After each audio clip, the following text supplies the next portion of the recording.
the pushback against generative art. If you hate something, it's probably a good time to look deeper at it and try to understand why and see if you're missing something and see if there's like opportunities there for you to like expand your horizons. It's a tough thing to do. And I totally understand why people are just like, oh, no, too easy, not art, next, you know?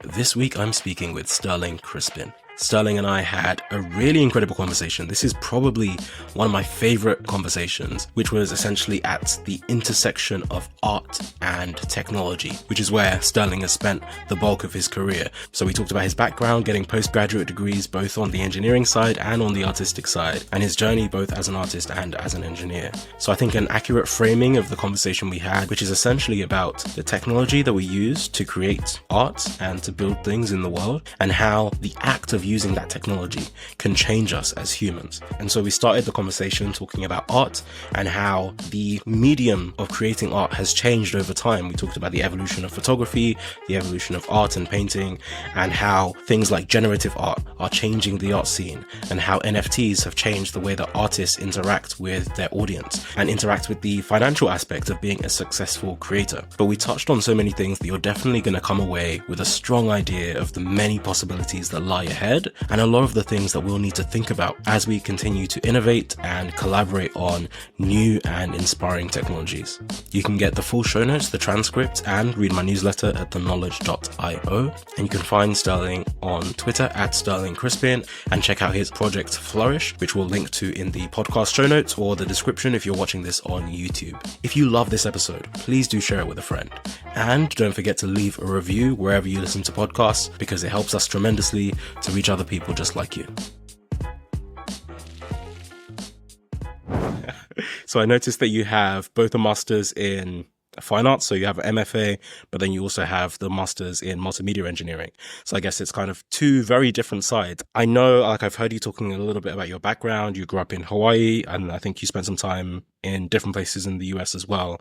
I would love to know, what were the data points that you saw that led you on this journey? Because what I'm specifically interested in is, I think you mentioned, okay, you started learning to code quite early as a teenager. And so there's some of these building blocks that might have taken you directly down, like, let's say, the engineering route, but then you still ended up doing the MFA. So how did that come about? Yeah, I mean, that's a good question. I've always, been really creative and spent a lot of time on the computer as a young kid and got into programming and stuff. But at the time, when they were teaching computer science to high school students in the early 2000s, it was like very not creative and not fully expansive as to like everything that's possible with code these days. So it just seemed like a strange career route. And I was like, I want to do something that's really creative. And so, I went to art school and, really enjoyed that experience and just thinking like conceptually and, like making art with ideas and being super experimental. It was a painting and drawing degree, but I did like very out there kind of stuff, working with every medium, turning in like sculptures welded out of metal, sculptures made of little cakes from gas stations. I did artwork once. We had this teacher that was giving us crazy assignments, like tomorrow morning you have to wake up and create an artwork on the way to class. You can't start making the artwork now. You have to come up with something as you're coming to class. I was like, oh, this is awesome. There are all these dandelions in the field that are putting their seeds out. I'm going to collect up all these dandelions and blow them and have them go across the wind, and it's going to be great. But it started raining, and so there was nothing I could do. I ended up like microwaving an ice cream sandwich and pouring it into a shoe and passing that around the class. It was like really, really bizarre artwork that I was making at the time, but it really helped me like think non-linearly and like sort of allowing my creativity to go in a lot of different places. And I ended up reading all of Ray Kurzweil's books around the same time, thinking about the singularity and, like the computer in all of our pockets in the shape of a phone is like 100 million times more capable than the computers that took astronauts to the moon, right? And that exponential growth of technology is setting us on a path where $1,000 computer in 2045 is going to be equivalent to like every human brain on the planet combined. And it's like, what happens to society at that point. A really mind blowing thing. And he lays out a really strong argument for it. So at the time, I was like, this is what I want to be doing with my life. I need to go back to school and really get serious about programming and computer science and stuff. And that, I mean, Ray Kurzweil really set me on that journey. To step back a bit very quickly, the assignment that you mentioned, was this in high school or was this when you were doing the MFA? That was my BFA. That was my BFA. It was a very like experimental, small kind of private art school. Yeah, that's exactly what I was going to ask about because I can't imagine that type of assignment in a lot of other places. What I would also love to know is I don't know the extent to which you're happy talking about, I guess, your like family background, but I'd love to know if your creativity was something that was encouraged because even the project that you decided to go with is very out of the box. I don't think it's, something that anyone might typically think of immediately as either as their first thought to submit, but I think also more specifically in terms of like how you were conceptualizing art at that time. And I think this is another thing where very often people go to school and what you get taught is art is very, not rudimentary, but very traditional, right? You see people drawing with graphite. You see people painting on canvases. It's, this is art. These are the great masters of the past. And here is what you're supposed to be doing. And there's not always a lot of room to experiment and think non-linearly about what forms art could possibly take. So I'd love to know maybe what maybe took you in that direction as well. Yeah, that's a good question. Actually, my grandfather was a really prolific photographer. His name was Jim Milmo, and he was the one that suggested that I apply to that school. And, he was taking photographs as artworks at a time when photography was like not considered an artwork. It was like you take photographs of artwork and their documentation, and like photography isn't artwork. So he was doing really creative things with it, and slowly over his lifetime, it became recognized as a full-on art form. But I think my mom, being raised by a prolific photographer, showed her a lot about art. And she was taking us to art museums. And, I remember being a teenager and seeing the Carnegie International Show in Pittsburgh, which is like a big biennial kind of show showing like the most radical artworks all over the world. And it was like not exactly traditional work, really experimental out there stuff. And I mean, it took me a while, as a person growing up. I remember even thinking about my grandpa's photography, like, oh, photography's so easy. You just point the camera and click and like these beautiful images come out and like no big deal. And then I took this black and white photography course where we had to, wind all of our film and develop it all in the darkroom. And I was like, this is actually really, really, really hard. I think going through that process by hand helps you develop that appreciation of different medium. And then also, just being exposed to art history in general. Like I feel like most people, they kind of have a rough understanding of art history, but kind of like it fades out right around Impressionism. And then they might know like, oh yeah, there's Warhol and Banksy, and there's a couple of other people in the last 120 years. I think people's like aversion to really experimental stuff just comes from like a lack of context on what else has been going on in art history. You mentioned so many interesting things. There's so many different ways I can take things from here, but I'd love to know maybe how you might define art, specifically because just the last part of what you were mentioning, first of all, that is very similar to part of my art history knowledge, but I know it's the same for a lot of people. But I think more specifically, one of the paradoxes that I find very funny that comes up a lot is that people always assume that Picasso is super old. And because most of the art that you're taught is from people that lived a very long time ago. And so actually, even when people are hearing about artists that are relatively contemporary, they almost put them directly in the box of here are the old masters. And it just must have been at some vague time in the past. So if it's painted, it's automatically old. And if it is something strange, then maybe it's contemporary or maybe it's brand new. And there is, like you say, this gap in between where people don't really know what people were doing or how art transformed. So I'd love to know maybe your thoughts on, I guess, how to conceptualize art.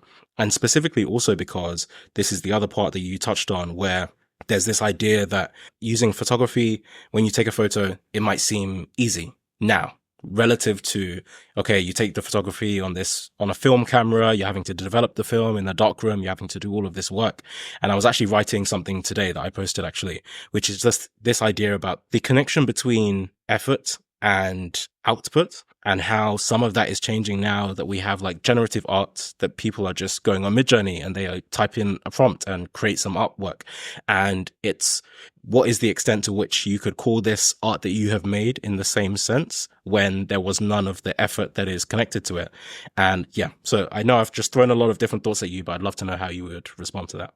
Working from the last point backward, I think the connection between photography and generative AI is super interesting, actually. If you think about a photographer walking around New York City looking for photographs to take, right? Like they didn't create the city, they didn't create all the people, they didn't create the culture, they didn't create the fact that that person was busy today and they're running late and they dropped some paperwork and you were standing at that corner at the right time and like you decided right there, like, oh, this is art. I'm taking this picture. And like someone could walk to that exact same intersection, point the camera in the same place, decide that that framing is also their photograph and take the same photograph, right? And at the end of the day, photography is like largely an act of starting with the world and like doing a curatorial process of saying like, okay, this moment is artistic choice I'm making, right? And I think generative AI is really similar in a way that like you have this sort of open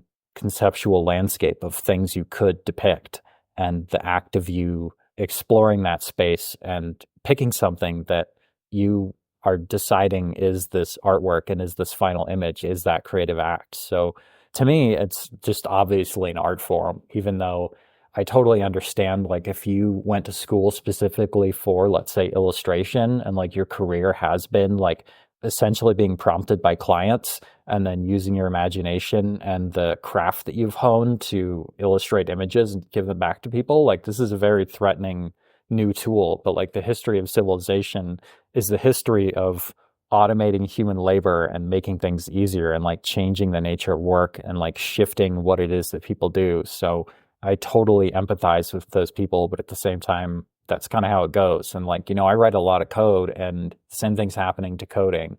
So it's interesting. Going earlier about your point about what art is and how I define it, Marcel Duchamp did a really interesting piece where, essentially to get your work seen by the public, there was this institution that was like, we're the deciders of what art is and isn't. And you submit your work to the salon and you're either in the show or you're not in the show. And if you're rejected, like, you're not an artist. And like even impressionists at the time, the impressionist painters, they were like totally rejected. They're like, you're making horrible paintings. Like these look terrible. This is like a violence on nature. We hate your work, There was a pushback against that. And, artists started organizing their own shows that were supposed to be more inclusive. And it's like, hey, if you've got art and you want to show it, submit it to us. This isn't the salon. And Duchamp, or arguably, there's some like argument in art history that it was actually a woman and not Duchamp. I like can't remember the entire history behind it, but someone submitted this toilet, a urinal that was like signed as an artwork, right? And it was a big controversy at the time. And they had like a curtain around it, like, oh my God, like pull the curtain back and see the controversial art that's in this show. And that was in like 1905 or something. And since then, it's kind of like blown up the container of what could be art. And really, if someone decides that something is an artwork and puts it into a context of art, then it is art.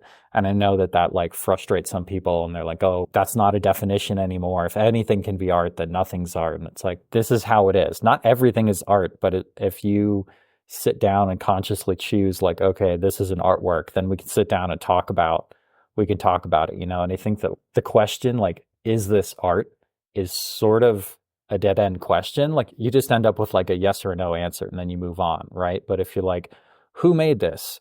Why did they make it? Like, what did they intend behind this? What are the cultural forces that must have been around them that led them to make this? Is this political? There's so many other questions you could ask to really dig into what it is that you're looking at and try to understand it. And I feel like just letting go of the pressure of, is this art or not? It's like, it kind of doesn't matter. It's like, it's funny. So the part you just touched on is very similar to the point that I was making. But I wonder if I expanded my point, if you would then disagree with me, because I'm not sure if you would. So the view that I was taking, and I think in line with what we were just discussing, right? I think there's two paradigms by which people have been conceptualizing art. There's the effort paradigm, like how much effort did this take? How much work did you have to do to get to the end product? And then the other paradigm is judgment. Like, what was your intention? How much thought actually went into the creation of this? And so sometimes when something looks like low judgment, low effort, people will say, oh, it's not art. You just put a toilet there. You just threw some brush strokes at the wall. You didn't think about it deeply, and it didn't take you that much effort to do. So this is not art. But I think what is really interesting about the moment that we are getting into is now that you can create art without the same amount of effort, in the same way that before photography used to primarily be about effort. You had to go somewhere physically. You had to set up a huge piece of machinery. At first, you've got your pinhole camera. So it's a whole setup. You have the light, you have all sorts of stuff. But then even going after that, when you're developing film, that takes a lot of work. It takes a lot of patience. It takes a lot of skill. So you're still very high on the effort paradigm. And then when you move from there to mirrorless cameras, okay, so it's not the same amount of effort. You maybe do spend some effort doing like post-processing and learning Photoshop, etc., but you can at least take the photo. And so now it's a lot more about judgment, I would say, at least in how people judge photography as art. And so it's like, okay, you're using the world as your canvas, but what were you trying to create? What was the judgment here? What were you trying to say with this photo that you took? And there's so many choices that go into that. There is, what lens did you choose? Is it wide angle? Is it narrow? And all of these tiny little creative decisions are what give you the end product of something that you would call art. I think the point is that, at least for now, the end product is still a product of judgment. And so when you judge the art, you're judging the thought process of the artist. And so I guess the way that paradigm changes now that you can go on Midjourney and type a prompt and just create something from scratch is that we are still relatively still in the low effort side, where the effort is still there in terms of, okay, you have to learn to prompt and you have to learn to be creative within those constraints, but the barrier is very low. So anyone can just learn to type a few things from a Twitter thread and create something that looks, wow, amazing. So you get the output without necessarily a lot of the same effort. But then on the other side, I'm wondering what you think of the judgment side of the paradigm, where I do think there's an extent to which, creators will always think creatively within constraints. And so artists will always push the boundaries of what it is possible to create. What someone could do with a simple prompt might not be the same as someone that spent a lot of time with prompt engineering and trying to figure out, okay, I can use all these different phrases, all these different words, and get something really dialed in a different way. But I think maybe the part that I find interesting is there's still an extent to which you don't get to choose everything. You get to choose when you're done with generating, like you could keep generating, but you don't necessarily get to choose everything that goes into the output. And so there is an extent to which people could judge or say that, you're not creating art so much as like shaping it. It's almost like a lot of the old masters might have had like an apprentice. You're more like the apprentice watching the master do work and giving feedback and commentary on the extent to which it's done, as opposed to the one holding the brush. Hey, we'll get back to the episode in just one moment, but I wanted to tell you very quickly about my newsletter. I started sharing everything I was learning online, and a few thousand people came along for the ride. I send 3 regular emails. Brainwave, fortnightly on a Tuesday, which is about the intersection between technology, philosophy, and psychology. Then every week on a Thursday, I send Revelations, and that's about creativity and productivity. And then finally, every other weekend, I send Wayfinder, and that's about decision making. So people in the audience actually send me really tough problems that they're working through, and I help to deconstruct them using mental models and decision-making frameworks. So if you'd like to subscribe, you can join me and over 20,000 incredibly driven people at theknowledge.io. Okay, back to the episode. Yeah, I think those are interesting points. I mean, I still think it's almost like photography in a way. It's like I chose that this moment is my artwork. And especially in an iPhone now, it's like I just pull this thing out of my pocket, hit go. I don't have to worry about exposure or anything. I can crop it after the fact, Yeah, I didn't create the world or New York City, but I could just pop my phone out of my pocket and make an artwork. But yeah, like effort and judgment and stuff, those are all totally good points. And I guess I have like some empathy for just the fact that other people have different value systems. Like I have 2 art degrees and I spend a lot of time in that world. And like the contemporary art world has like a very specific set of like things that they value and things that they think are like the real values and how you're supposed to understand art, and then everyone else's understanding of art is like some sub form of artwork that normal people like or something. And I just try to have like empathy that it's all human creativity and nothing's really, I mean, it's good to judge things and try to understand them, but I just try not to like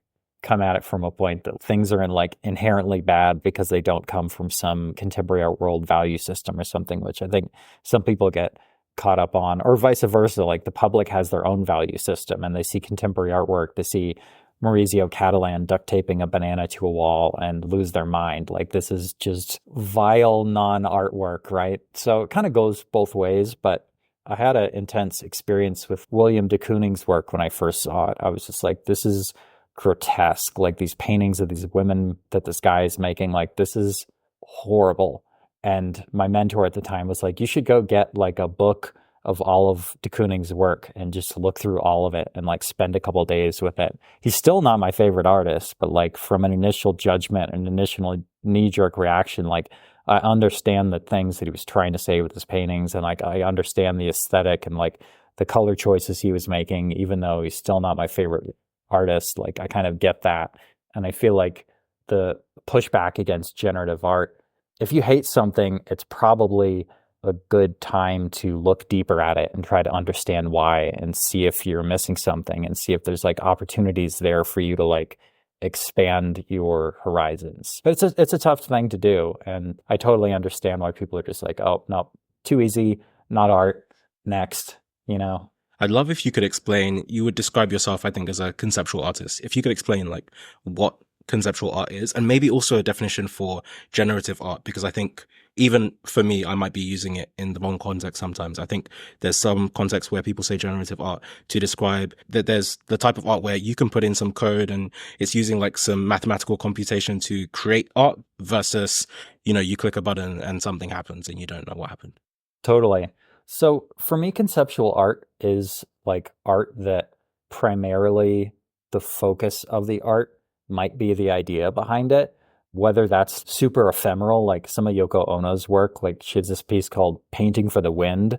And I think it's a few sentences that go like, hold a bag of seeds and cut it open and watch them fall through the wind. And that's a painting for the wind. And she has this whole book of kind of like poems that are conceptual artworks you just read and like think about, and that's the artwork, right? So there's kind of that historical context of conceptual art.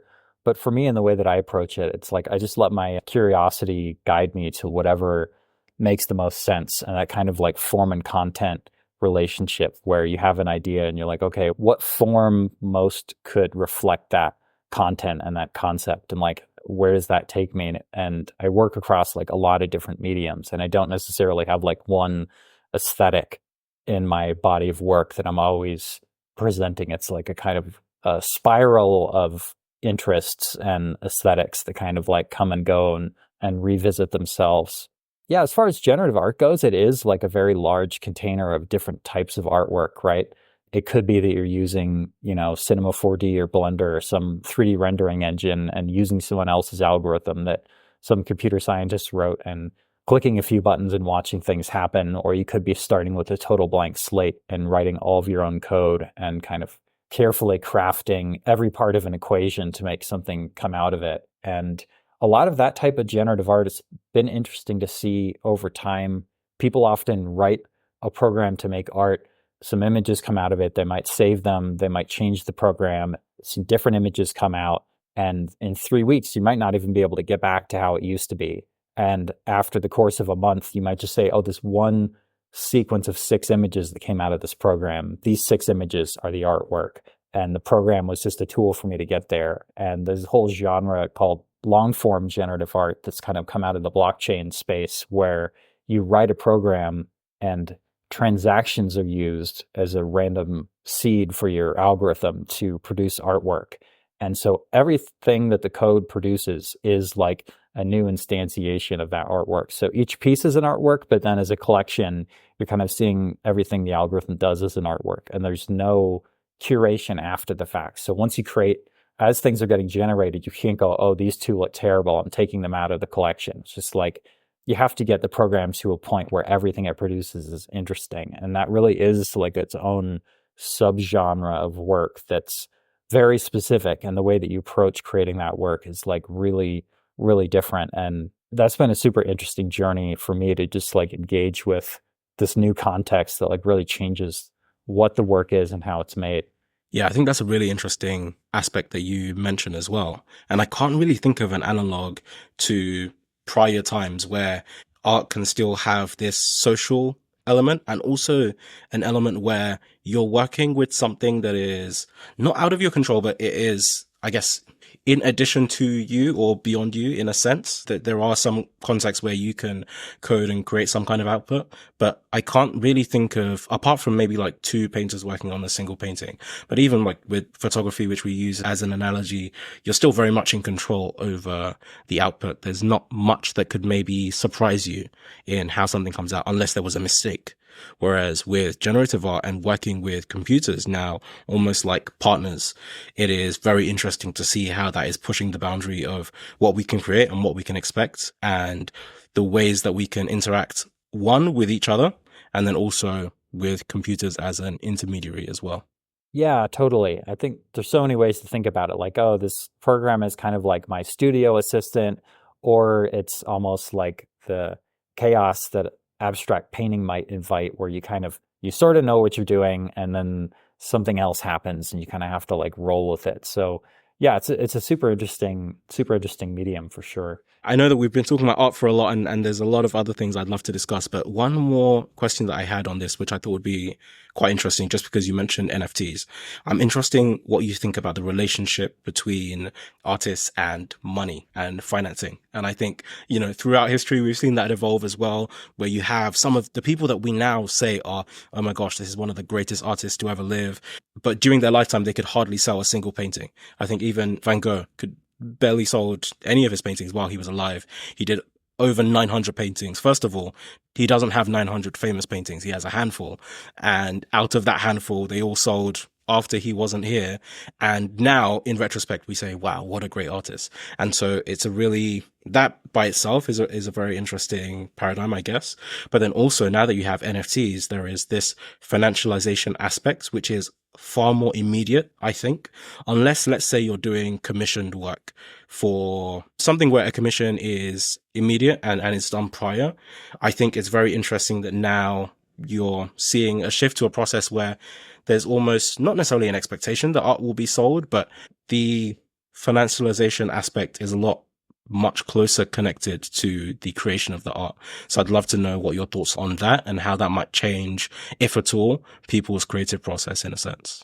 Yeah, definitely all interesting things to think about. I mean, for me, it's been really interesting because coming from kind of the contemporary art world and the art fair scene and the art exhibit scene, I've been making digital art for a long time, and there just hasn't been a market for digital art, right? It's like I've had to take the digital art that I'm making and like programs that I'm writing and try to turn them into like discrete fine art objects, I call them, just these like singular things that you could like point to and say like, okay, this is a unit of art that I can buy and, put in my collection or bring home or whatnot. So there were people buying art on USB sticks, but like pretty much nobody, right? So the introduction of NFTs, I think, has been really awesome to be able to create a market for that. And they operate a lot like a certificate of authenticity would. Like a Warhol can be perfectly replicated. So the fact that you have a thing from the Warhol Foundation saying it's the real Warhol is what's valuable. And similarly, NFTs operate in the same way. And they do create this 24/7 global unmediated market, right? Which I think is super exciting. There's definitely huge new ways that market has evolved. People sort of like playing to the audience and creating things that they think are going to sell well to collectors. There's tons of people just gambling and other people making things for them to gamble on. So that's like another part of that market happening. But the financialization of art has been like a huge part of art for a really long time, right? A lot of huge collectors buying artwork at art fairs and stuff and buying, Van Goghs and whatnot. They might have hundreds of millions of dollars, and they might say like, okay, 10% of my portfolio is going to be in wine and 10% of my portfolio is going to be in art. And I'm just going to do these like more speculative, high risk, strange things with my portfolio because I already have money in real estate and the stocks, and like I'm treating art like a financial asset anyway. There's tons of that.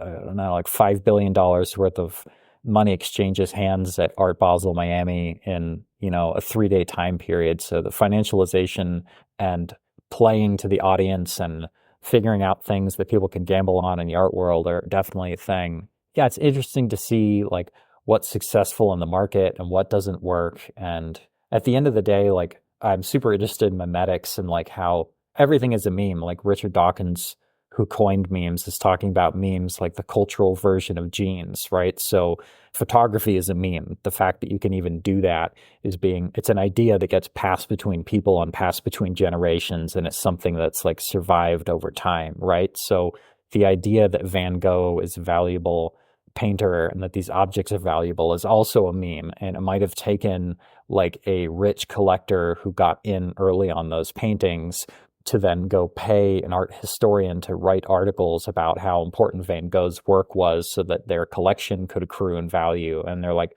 all of these games people play by like storytelling. And I'm on the board of directors at this museum and I happen to own a bunch of work by this artist and I'm going to advocate for them to be in this show, which then increases the prominence of my collection. Like it's all Game of Thrones and like the landscape of ideas and culture that makes all this stuff happen. I'd love to hear maybe a bit more about your work. You've mentioned some in bits, but you've done a lot of really interesting work. I think you had one project which was future tense. So you had the future tense project, which I saw, which was super interesting. And then you've also got Flourish, which I think is coming up with art blocks. I'd love to hear more about how you think about the work that you create and, the judgment that goes into it. And also a lot of the ideas that you talk about, because I think I've heard you talking about the future and what the future looks like, etc., as being one of the influences in your work. Yeah, so I think I have these two main undercurrents in my work. One is like the computational beauty of nature. Like I grew up in Hawaii and I have this like deep reverence for the beauty of nature, and having written code for like nature simulations, you just get in awe of how complex and incredible the natural world is. And I've made a lot of work that kind of touches that. Like Flourish is a piece that is indirectly about that. It's a project about making generative architectural drawings for ornamentation. They're kind of inspired by the late 1800s and early 1900s of these architects that would do these Conte crayon drawings of primary geometry, recombining and creating these more elaborate forms that would be carved out by masonry artists. And I just found those drawings to be sublimely beautiful and wanted to see, what that would look like through code and through software and kind of like reimagined in this more generative, automated way. Yeah, I've made a bunch of other work kind of like that. And